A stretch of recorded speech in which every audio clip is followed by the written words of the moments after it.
இன்றைய வானிலை தகவல். தமிழகம், புதுவை மற்றும் காரைக்கால் பகுதிகளுக்கான தினசரி வானிலை அறிக்கை. தமிழகம், புதுச்சேரி மற்றும் காரைக்கால் பகுதிகளில் வறண்ட வானிலை நிலவியது. அடுத்த 5 வானிலை முன்னறிவிப்பு மற்றும் எச்சரிக்கை. இன்னும் 2 நாட்களுக்கு தமிழ்நாடு, புதுச்சேரி மற்றும் காரைக்கால் பகுதிகளில் வறண்ட வானிலை நிலவக்கூடும். உள் மாவட்டங்களில் ஓரிரு இடங்களில் குறைந்தபட்ச வெப்பநிலை இயல்பை விட 2 முதல் 3 டிகிரி செல்சியஸ் குறைவாக காணப்படும். இயல்பை விட 2 முதல் 3 டிகிரி செல்சியஸ் குறைவாக இருக்கக்கூடும். சென்னை மற்றும் புறநகர் பகுதிக்கான வானிலை முன்னறிவிப்பு.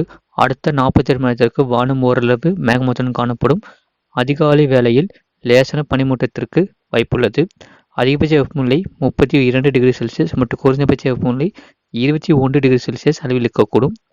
அதிகபட்ச வெப்பநிலையானது ஈரோட்டில் 35.4 டிகிரி செல்சியஸ் பதிவாகியுள்ளது. கடந்த தமிழகத்தில் பதிவான மழையளவு எதுவும் இல்லை. மீனக்கான எச்சரிக்கையும் எதுவும் இல்லை. இது போன்ற செய்திகளை உடனுக்குடன் அறிந்து கொள்ள மறக்காமல் சேனலை சப்ஸ்கிரைப் செய்யுங்கள் மற்றும் தெரியப்படுத்த ஷேர் செய்யுங்கள்.